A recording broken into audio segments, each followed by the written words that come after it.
Ladies and gentlemen, welcome back to yet another episode. As always, I have pretty good guests coming on this episode, and today is definitely no exception.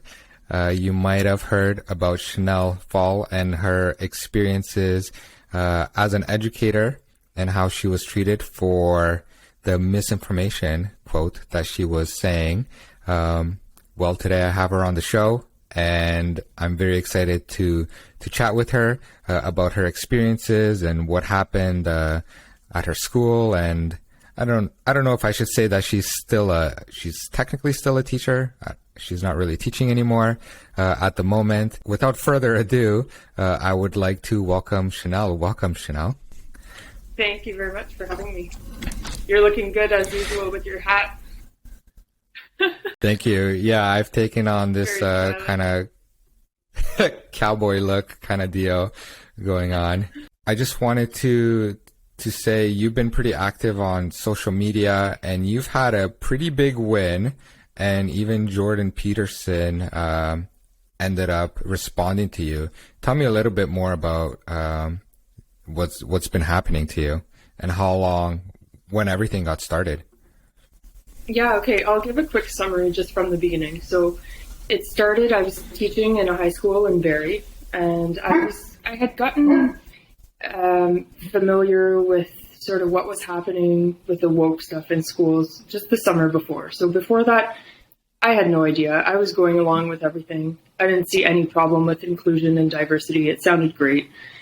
The summer of 2020 was when I kind of flipped around and I started to see things a bit differently. So I started to speak out slowly. I was cautious just because I knew the environment I was in, especially in a school. But I started to share articles that were, a little showing different perspectives. I think I confused a lot of people. I lost a lot of Facebook friends.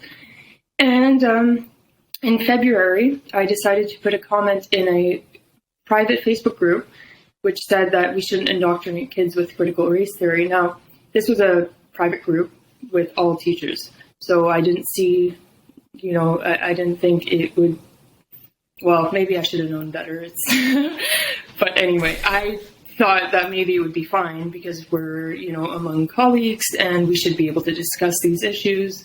And all I said was that we should be teaching properly. We should teach kids how to think and not what to think. Anyway, somebody reported me. I went to school the next day or whenever it was. And at the end of the day, my principal handed me a letter telling me I was under investigation. That's when it all started. About a month later, my school board suspended me for a week without pay. Then that was all over. I was okay to go back to school and all that. I'm still appealing that today. So my hearing isn't until May 2023. And my union will be representing me. So we'll see how that goes.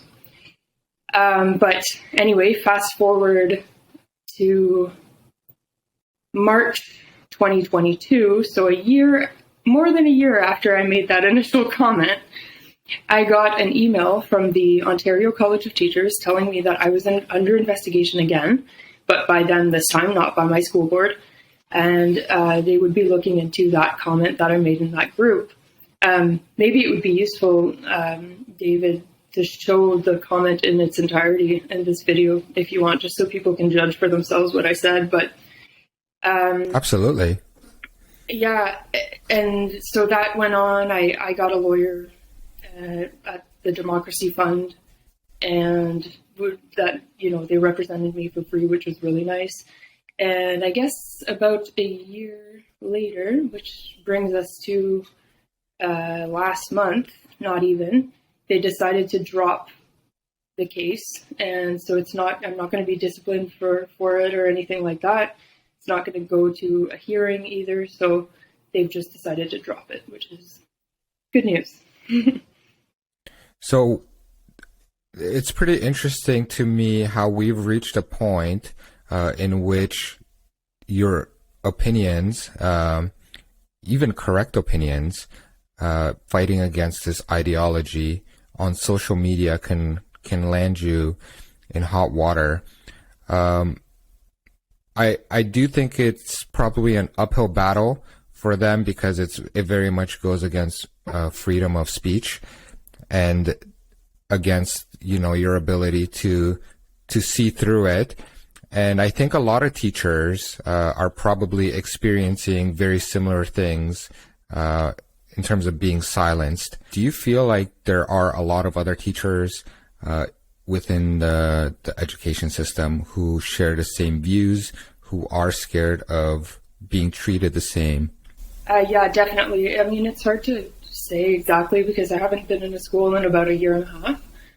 So it's hard to know really what's going on in there. But based on what people tell me, the crowd that's feeling that this stuff is going too far is growing. I get messages almost every day from teachers who they don't know what to do. I have friends who are just on the edge. They want to quit teaching, and I'm telling them, no, stay in there. Don't quit. At least, say something somewhat controversial. I mean, I'm talking something like, I want to treat all kids equally, because that's controversial today. Like, I think that's probably the best way to go, is just to say something so incredibly non-controversial and let it go from there. If you're able to speak your mind and say that little thing and get by, then great. And you can stay and you can feel less stressed because you're kind of being yourself. Or, they come after you, but the public's going to see very clearly what happened was fine, right? Absolutely. I definitely feel that people are beginning to wake up. And I know for one, that's how I got started with all of this. We had a teacher, Carolyn Berjowski, who had a delegation that brought up the inappropriate books. And that was probably the first time I was like, wait a minute, these books are in elementary school where my daughters are. Once I started looking into this, I was very shocked to find out this ideology is so prevalent within the schools, and that kids are being taught from kindergarten. Kids are being surveyed. Kids are being asked about their sexuality. I think kids are being discriminated against the color of their skin, especially when you have activities and hiring practices within the school board that gives preference based on the hue of your skin. I think that's completely unacceptable. Mm-hmm. So do you find when I'm reading the guidelines for education and the policies, a lot of the things are kind of sprinkled in there, and the language sounds really good.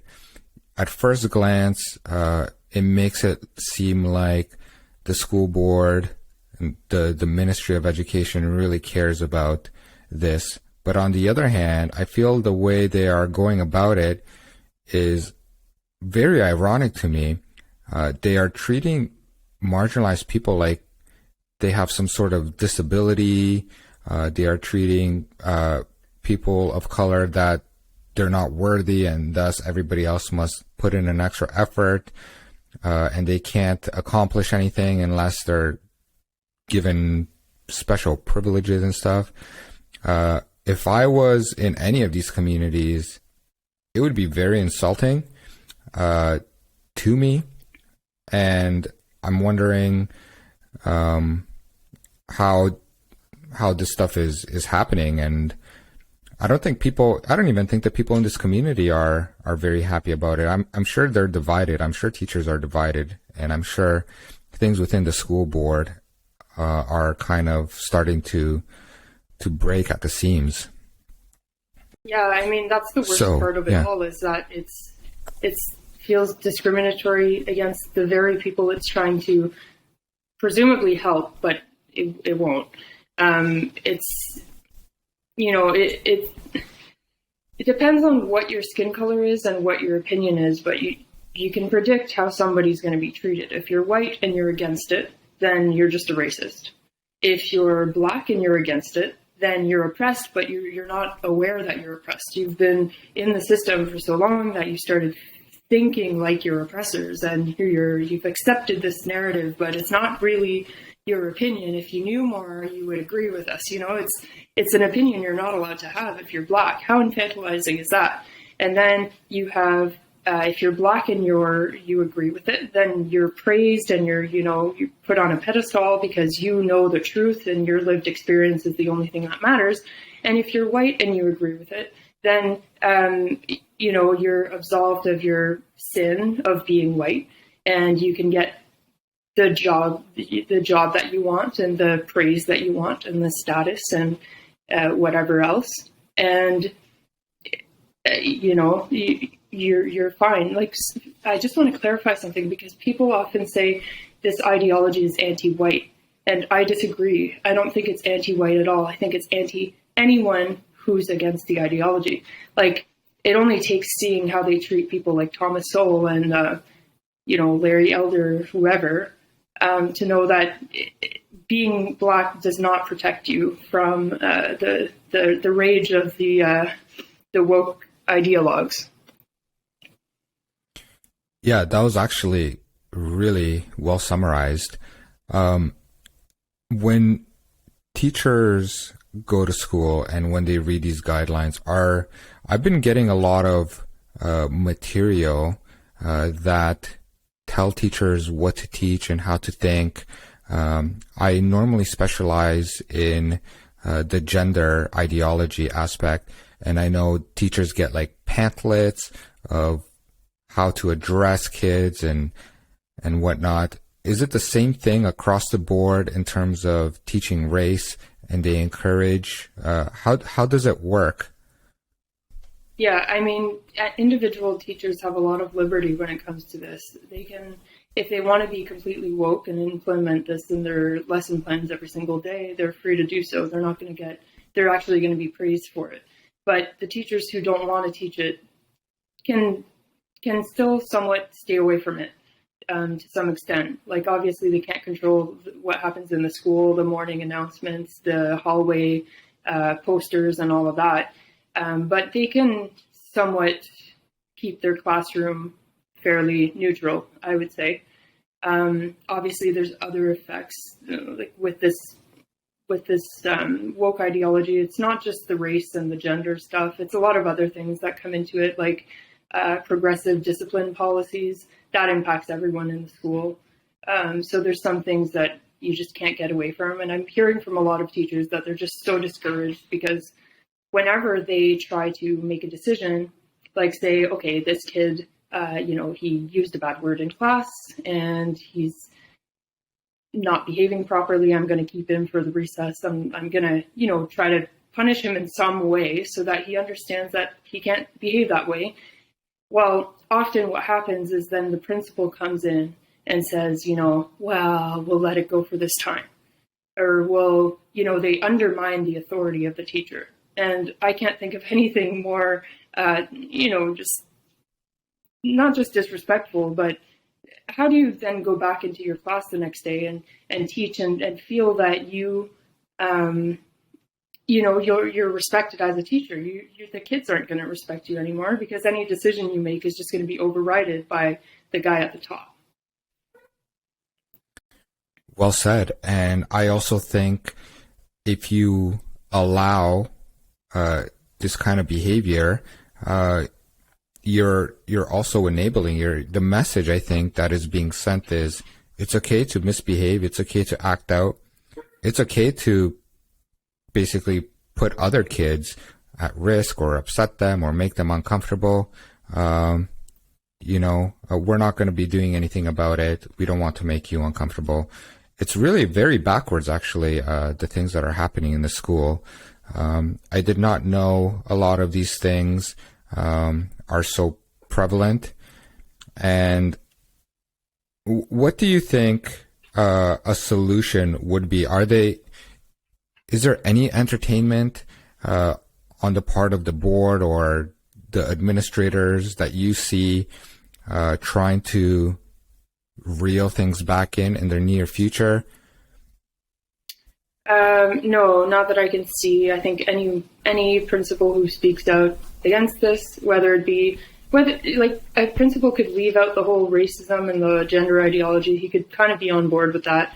And if he were to, or she, or whoever, right, were to oppose these progressive disciplinary measures that they've implemented, that would be just the same. They would get canceled. It all goes together. And when you read, for example, the anti-Black professional advisory on anti-Black racism from the Ontario College of Teachers, which was sent out to all teachers in the fall of 2020, I believe, it says in there that the proof, their proof for the rampant racism in our schools is things like, Black kids drop out more than white kids. Black kids get suspended more than white kids. So their solution, obviously, if that's their proof for racism, their solution is, let's not suspend kids anymore. And teachers are feeling that pressure too. And I know for a fact, I've heard from many teachers that principals are now pressured to not suspend a child, especially if he's Black or if she's Black, because it reflects badly on them. Then they're going to be, their school is racist. So, we just need to get back to common sense. It's very simple. You have to have rules, and you have to have clear rules for all the students in your school, no matter their gender, their race, whatever. We want to treat everyone equally. We want to have very clear expectations for behavior, and we want to, correct misbehavior in a way that's appropriate. That's,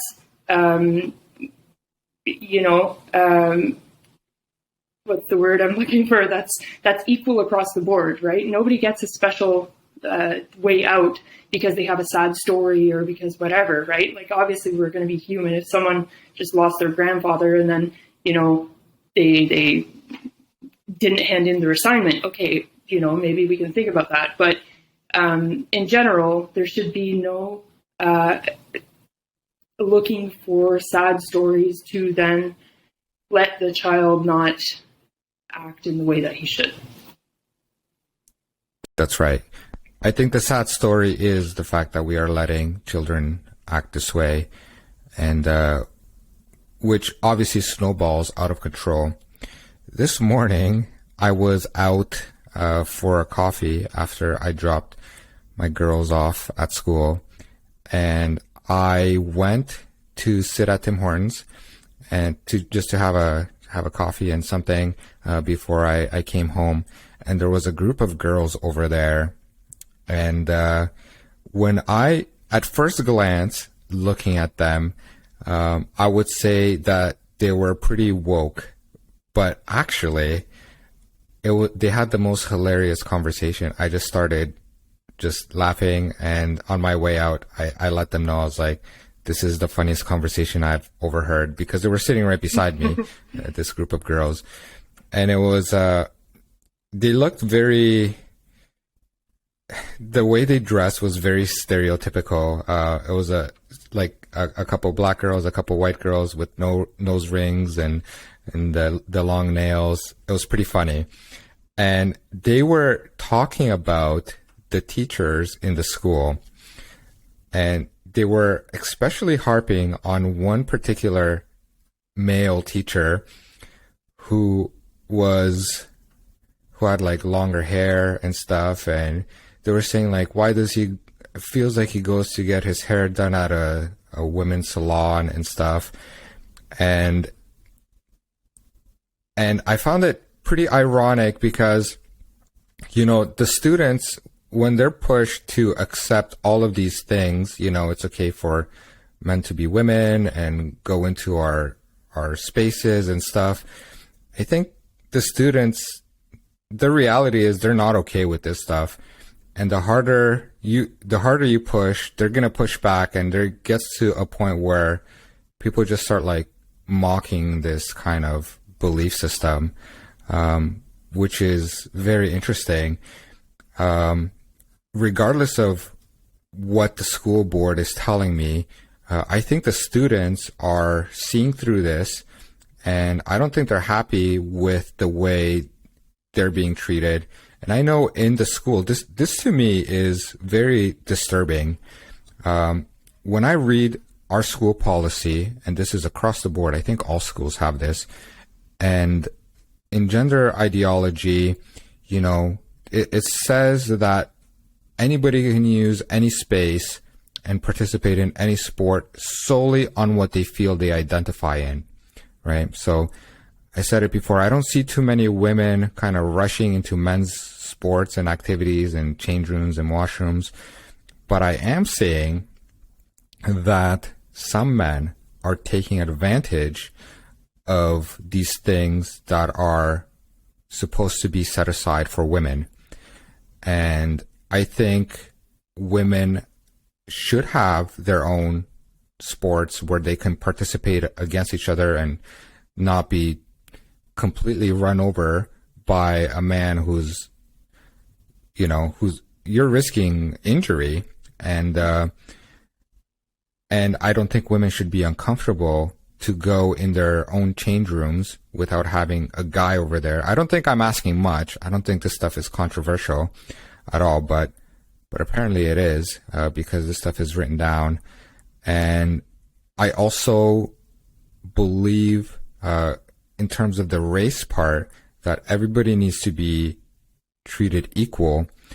Just like you said, the color of the skin shouldn't dictate the lack of discipline that somebody's able to receive, or more discipline. I think it should be, everybody needs to be treated equally in this. And I'm finding that students feel like they're getting disrespected as well. Certainly, these ladies that were, I don't know if they were skipping their school, they're certainly feeling disrespected, and like this ideology is pushed on them. They said some other things I'm not going to say on this podcast, but I think it gave me the impression that they're seeing through all of this. And yeah, that's encouraging. It's encouraging for sure. And because I ran for school board trustee in the fall, and I remember going, when I was going door to door, I spoke with a high school student one day, and it was really an interesting conversation. I gave her my pamphlet, and then I kind of walked away, but then I thought, she looks pretty young, and I'd like to know what her thoughts on this are. And she had asked when I dropped it off, like, what is it? And I said, I'm running for school board and whatever. So we had already talked a little bit. And I went back and I said, hey, just wondering, what are your thoughts on schools these days? What do you think about, what would you like to see changed or whatever? And you could tell she was not, she wasn't sure if she should have this conversation or not. She just kind of said, well, it's okay, no. And then I was like, do you think that there's too much emphasis on race and gender and everything? And she said, oh, yeah. And I was like, oh, okay. And I started to ask more questions. And I said, like, do you think that people are starting to kind of push back on this at all? And she said, yeah, definitely. She said she can see a big shift in the way that people were before to now, because now it was okay to laugh about it sometimes, which was very encouraging. But the other thing is, like, as much as some students are going to wake up and be against it, it's like the same dynamics that happen with the teachers. A lot of teachers are awake too, but it doesn't matter, because as long as you have 2 or 3 radicals, everybody else feels the effects of that. So you can have a student population that has 90% of the students are awake. They don't want anything to do with this stuff. But most of them will still be cautious, and they're not going to speak out against it that much. And the ones that do are going to be put on trial, basically, by the other ones, because they're going to be subjected to complaints and accusations of racism and whatever. And if they bring that to the school, guess what's going to happen, right? And so that's going to be an example for everyone else to not do the same thing.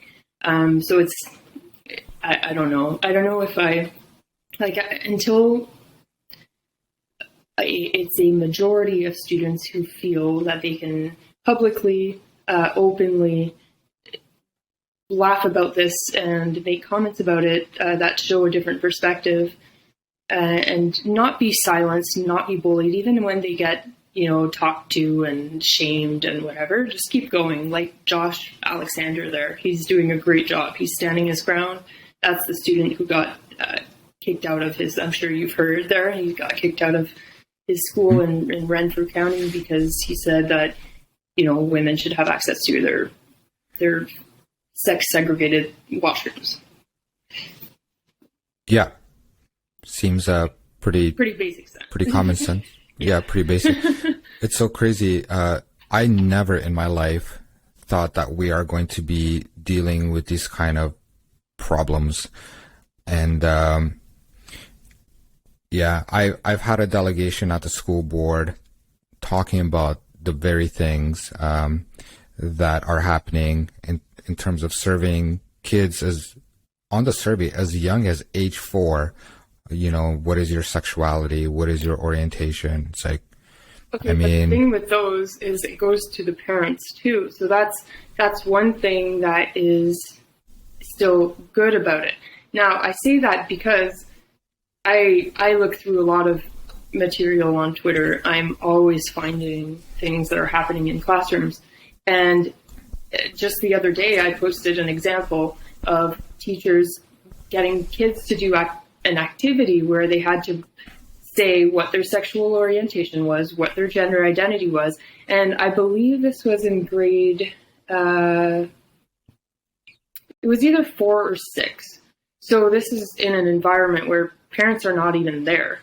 And, as much as they can tell the kids, oh, it's optional or you don't have to do it, there's a lot of pressure that goes into that. So I just want to mention that it's also happening in different ways in schools where parents might not be aware. Absolutely. And they say that parents do know, and I can tell you from my experience, and ever since I started talking about it, that even though they say parents have the option to opt out and all of this, I personally didn't know about it. Like I had to look into it. And the information that I was given as a parent on what was going to be on the survey, when I got my hands on the survey, and I didn't get the survey easily. I found that I had to insist. I got a survey after I did my delegation, and I called them out on it. Like, why are you not releasing the survey? I still haven't got my hands on it. Even after I got the survey, and I compared the survey to what the school board said, just back to back, I found my experience. First of all, I didn't know about the survey. I didn't know what was going to be on the survey. I didn't know what I was opting in or out. And I think, and like you mentioned, a lot of these things are happening with the older grades where parents have no idea. And that to me is very concerning. A theme I see every time I go and I listen to a school board meeting, the constant theme is they don't want to involve parents. And it's always brought up. There's a couple programs, for my understanding, with kids with disabilities that need special help, that the school board just decided to cancel without telling parents. So there was a couple delegations on that. Other kids being relocated and being separated, from what I hear. Just a constant theme of parents not being consulted. But I find that on the surface, everything is made out to be like we're the best communicators ever, and that's what first glance it looks. Now I can't comment on social media, and I know some people are also blocked from commenting, whether it's on the school board or the trustees, the elected people, block people from seeing. I mean, if you're elected, I would say people need to have access to the information and to see who you are, because now you're kind of a public figure elected, and if people see that, you know, that you don't really know what you're talking about, I think people have the right to criticize openly. And absolutely, they should be listening for that. And yes, on the surface, they say that they want to hear from parents, they want to collaborate with parents, and it all sounds great, as you say. But the second that a parent disagrees with the direction it's going, then that's out the window. Like, I don't know if you've been following the HDSB, the Halton District School Board meetings. I've been kind of loosely hearing about it, but they've really cracked down on parents who want to go there and speak. Like, for example, I think it was last week or the week before, they had cops show up and dragged parents out. And, it's getting harder and harder for parents to just go and delegate. They'll say they won't accept their delegation because I don't know. I guess they just don't have, they don't want to hear from parents who oppose this. It's so sad because schools are accountable. They should be accountable to the public. And here's the public, taking their Tuesday night from their busy life to go and because they're concerned about their kids, and they won't even be heard. Yeah, absolutely. I've had people tell me the same thing in regards to the Halton District School Board.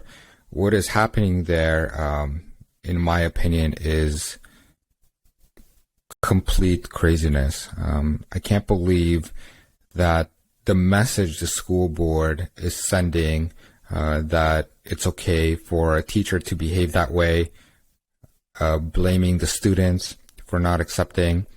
There's been allegations that if students take a picture of this teacher to post online, there's allegations that students are threatened with suspension, etc.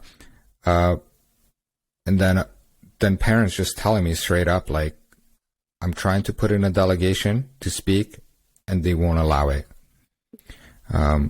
which is contrary to freedom of speech. And I guess really at the end of the day, it really just goes to show that they're not interested in what the parents have to say.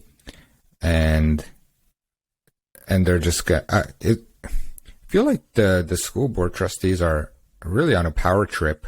And maybe it doesn't, I mean, I see a lot of people kind of being on a power trip just because they can. Maybe it doesn't take too much for this to get to their head. Maybe a school board trustee doesn't have that much power, but they certainly act like they know better than all the parents, which is pretty interesting. Mm-hmm. We have a school board trustee as well. They think they know the future and they stop delegations before something even happens. Like, you're going to be hurting people. Like, what? Mm-hmm. I'm just here to state my concern. Which leads to things like, yeah. And it leads to situations like last night, but I didn't watch it yet, but I heard, it's just funny. I think it's really hilarious. But a guy by the name of Nick something went to the OCDSB board meeting. I guess he's a parent.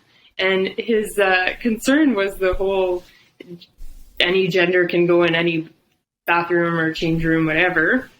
But in his statement for what he was going to talk about, he didn't mention that at all. So he said, I want to talk about safety and mental health and blah, blah, blah. And then he went in and started ranting about this other problem, which is hilarious. And then obviously Nikki Kaplan-Mirth, or the trustee, I don't know if you've heard about her. She's like a little bit mask crazy. Well, not a little bit, a lot. Mask crazy, vaccine crazy, and never wants to stop. This was the trustee. Rest of her life. Yeah. Yeah. Everybody knows. Yeah. She stood up and said, she gave a rant about his speech is not safe, blah, blah, blah, and she cut him off, apparently. I haven't watched it, but I'm going to. That's so crazy. I mean, it's interesting. To me, these trustees are so out of touch with reality. I wonder if they ever go and talk to anybody, because when they're in this meeting, they all have their mask on. I mean, I can tell who's who and what their stance in just by having the mask. It's like a virtue signal. And I find it so funny. Like, it's a room full of them and they're all scared of each other that they might infect each other with some virus or something. So they're all scared of each other and they don't trust each other.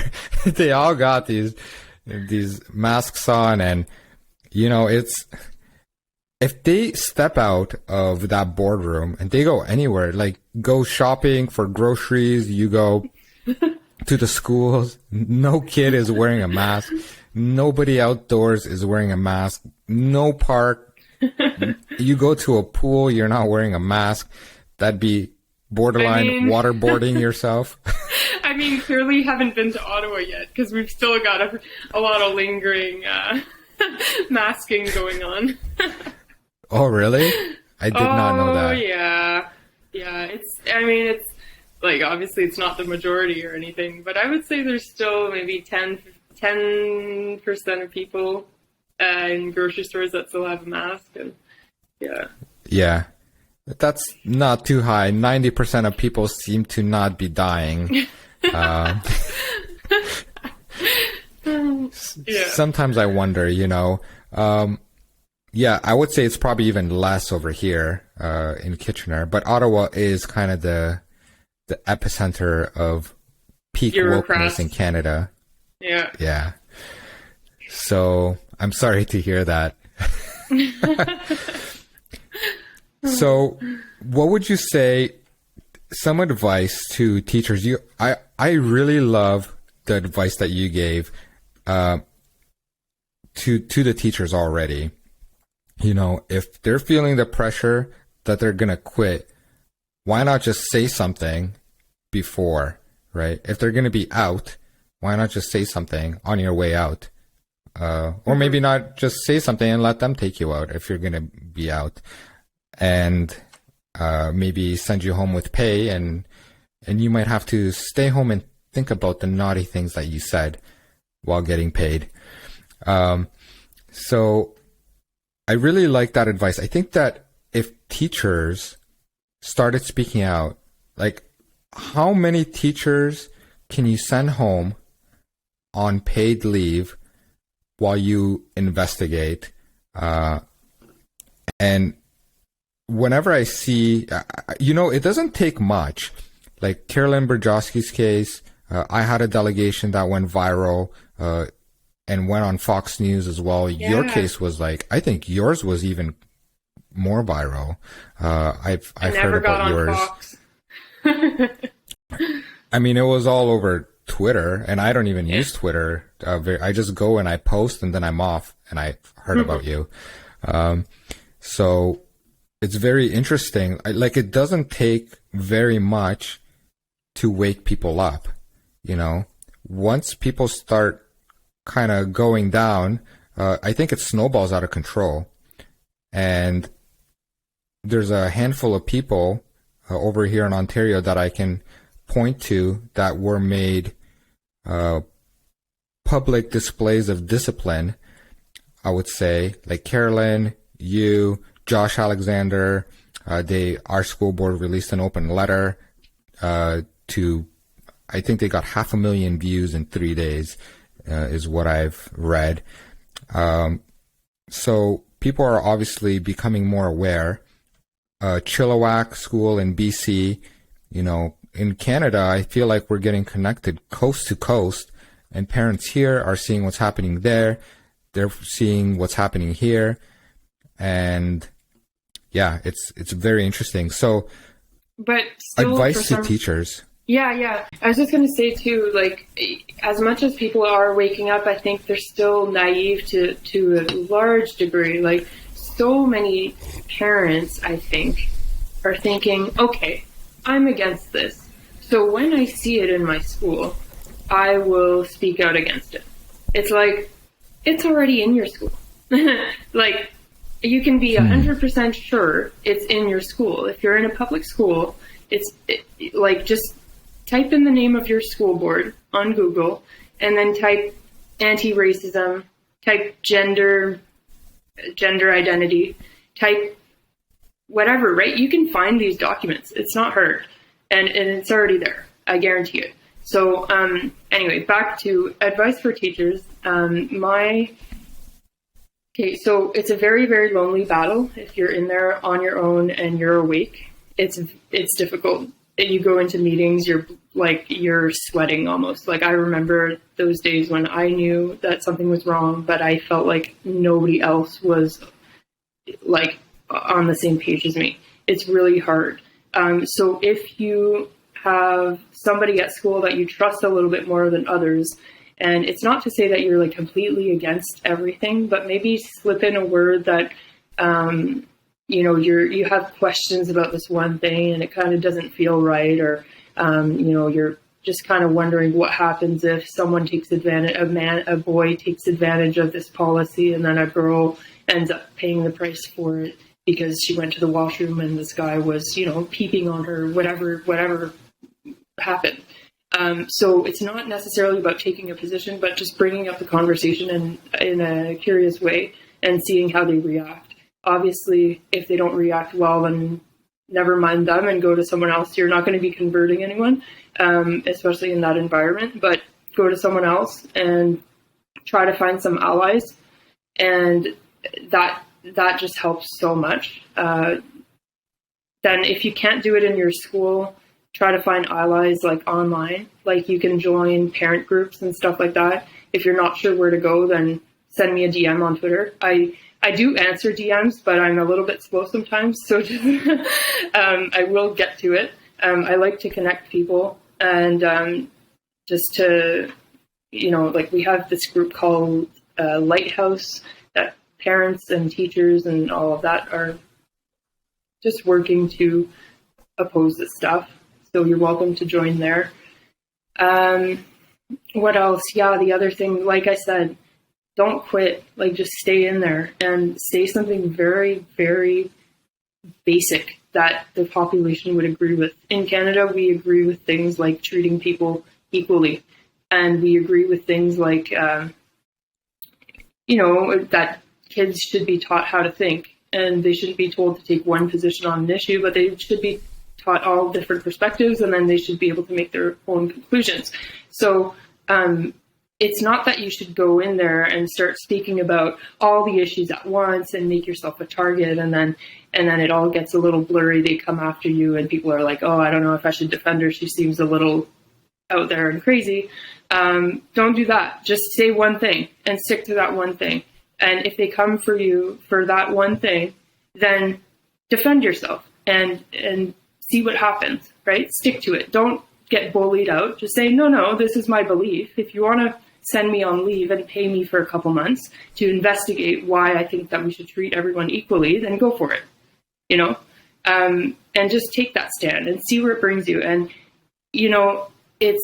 it's very stressful to be in an uncertain position where you don't know whether you want to speak up or stay silent. I think that's almost more stressful than just taking the leap and speaking up, honestly, because at least when you take that first step, you don't have to wonder anymore about what you're going to be doing. You've already done it. So now you just have to cope. And coping is a lot easier than not knowing what to do. Your position and your experiences is actually having the opposite effect. I think what you've been through is encouraging. And I think it's eye-opening. That's why it's good to see that somebody who's been through it as well. Like, I'm sure at the beginning, how did you feel? Did you feel like maybe your career is over? How did it feel at the beginning, and how do you feel now? Yeah, at the beginning, yeah, definitely. Even before the complaint went in, when I made that comment, I went for a walk with my dog, and I remember I called my dad that night, and I said to him, I made this comment, and people freaked out at me. I deleted the comment, but there's a chance that like my career's over.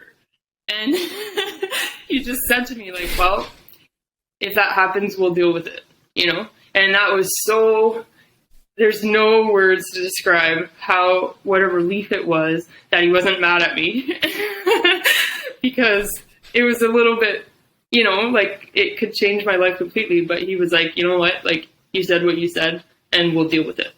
And so it helps a lot to have family members who are supportive, or like a friend or something like that. But yeah, now, so yeah, I was very stressed at the beginning. Now, you know, it's been about 2 years. I'm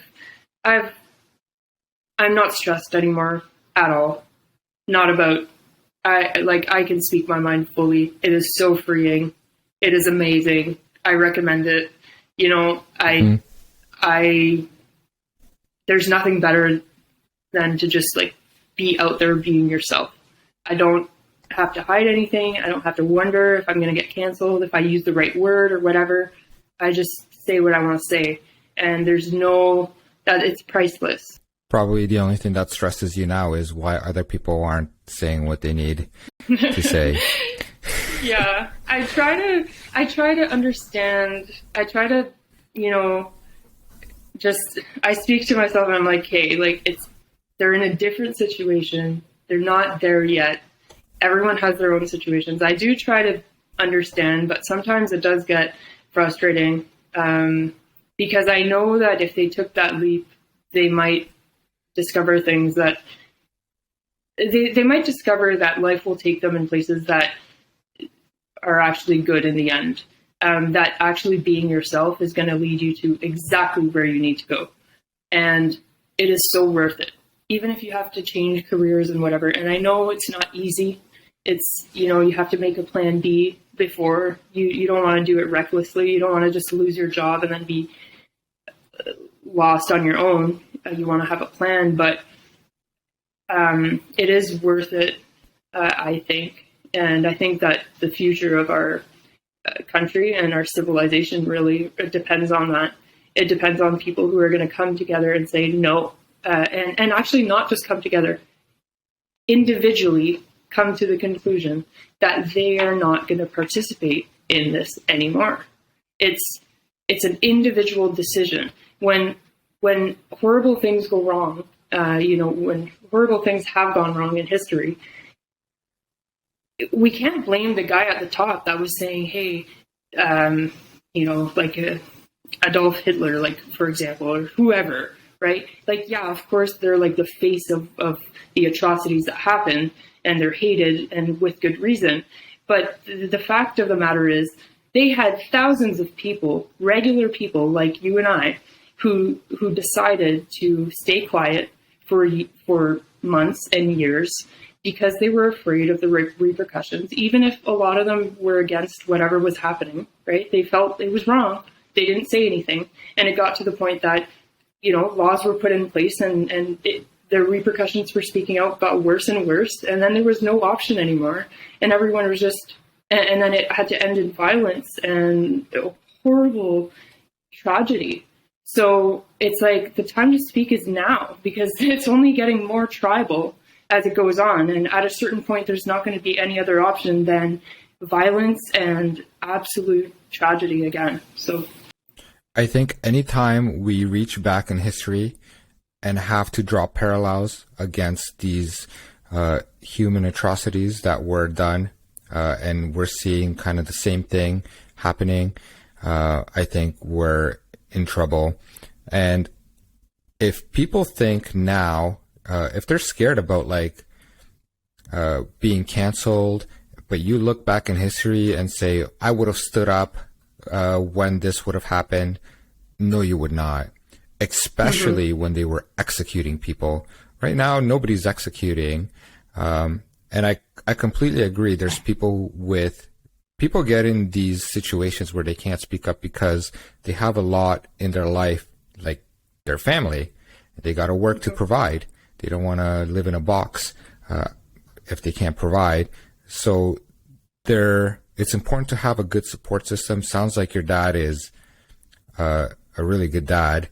And I'm really happy to hear that you have a great relationship. And I encourage everybody to have great relationships and to have a great support system, to find people.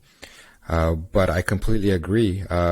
If people don't say anything now, how can you say, if I was during this time, I would be saving people. I would be speaking out against it. I guarantee you, I'm no different than anybody else. That's why I do the things that I do and have the things disciplining me, just so I make sure that, whether it keeps me away from addictive behavior or keeping me, I have this podcast because it keeps me talking about the truth and doesn't allow me to just kind of sit silently, and I want to do something about it.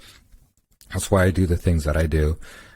Because at the end of the day, I found myself just having these rants about what I think is wrong and what I think is happening and whatnot. But really, I'm not doing anything about it.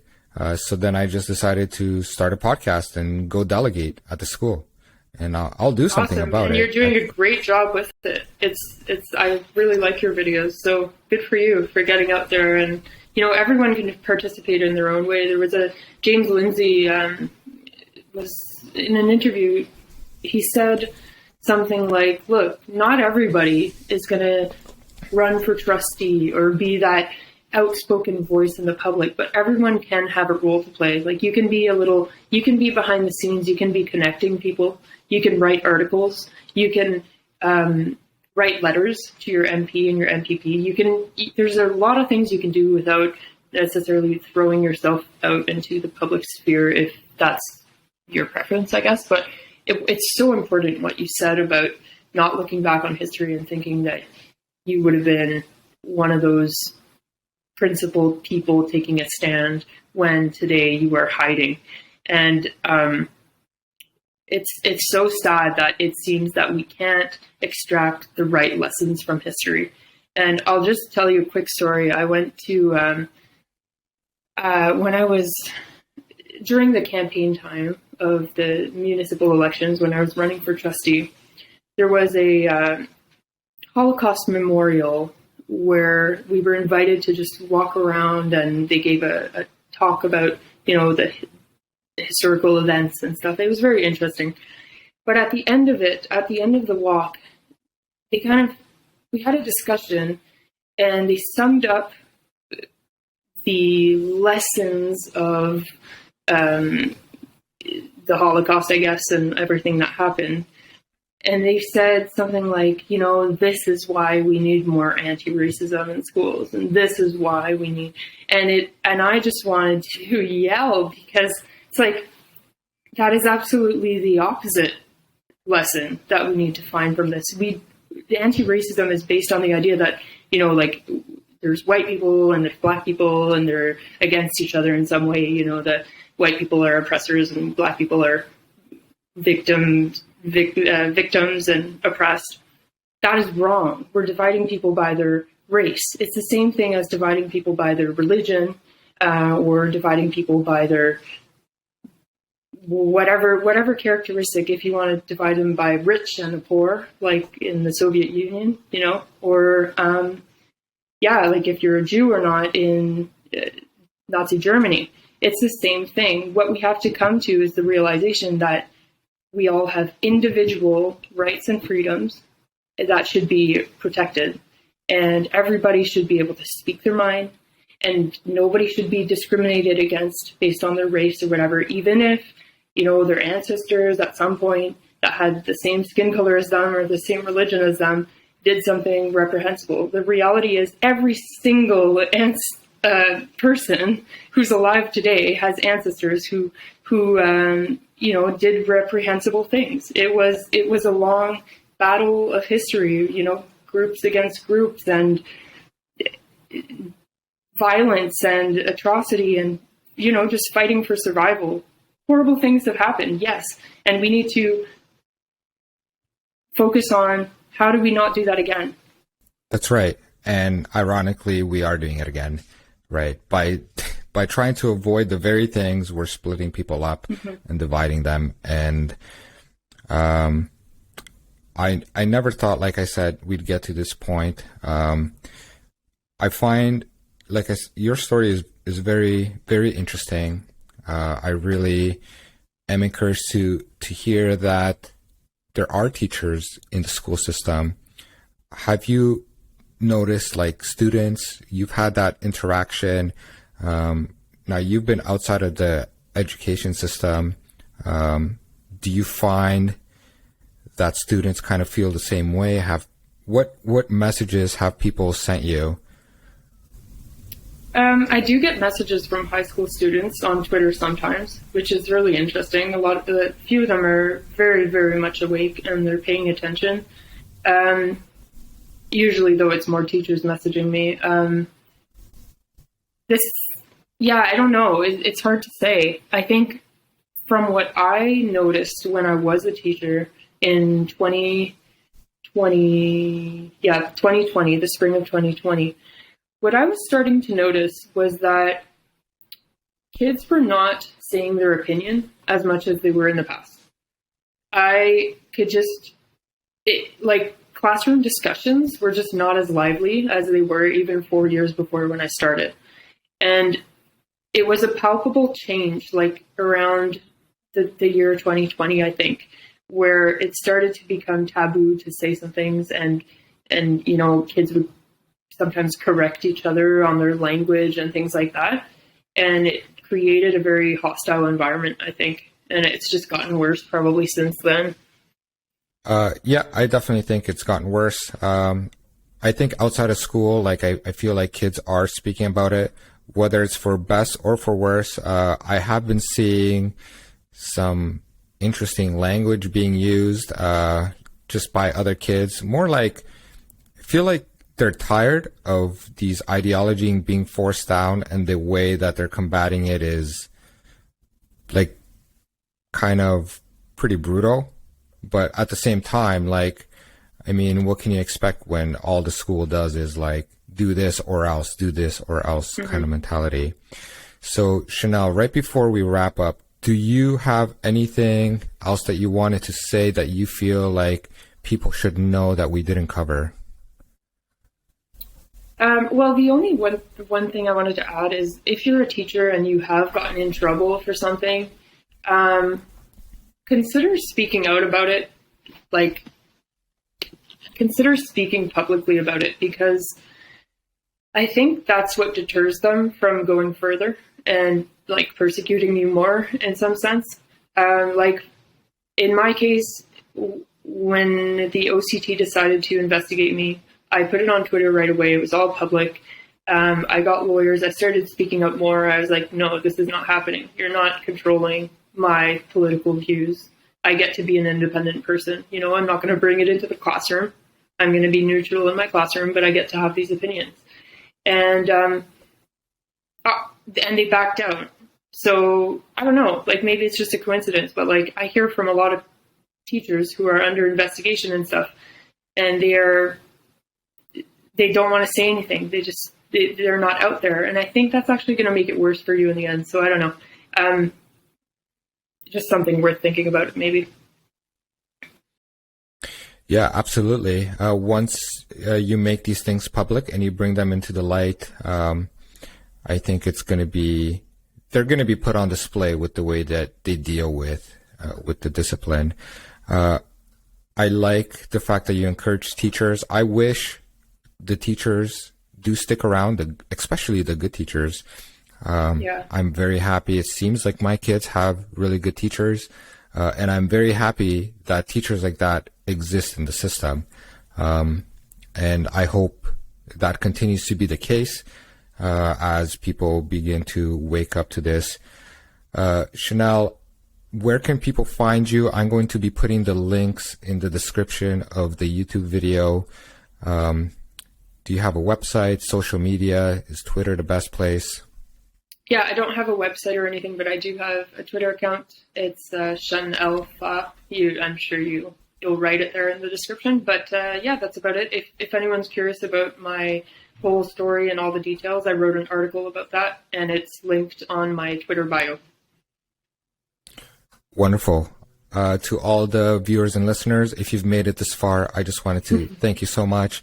I hope that you enjoyed Chanel's story, and I hope it gives you hope as well, how you can turn a tragedy into a triumph, and how speaking out will in fact make things better, contrary to what people are making you believe. I think it's important to let your opinions out. Once again, thank you so much, Chanel, for joining me on this podcast, and everybody else, I'll see you next time. Take care.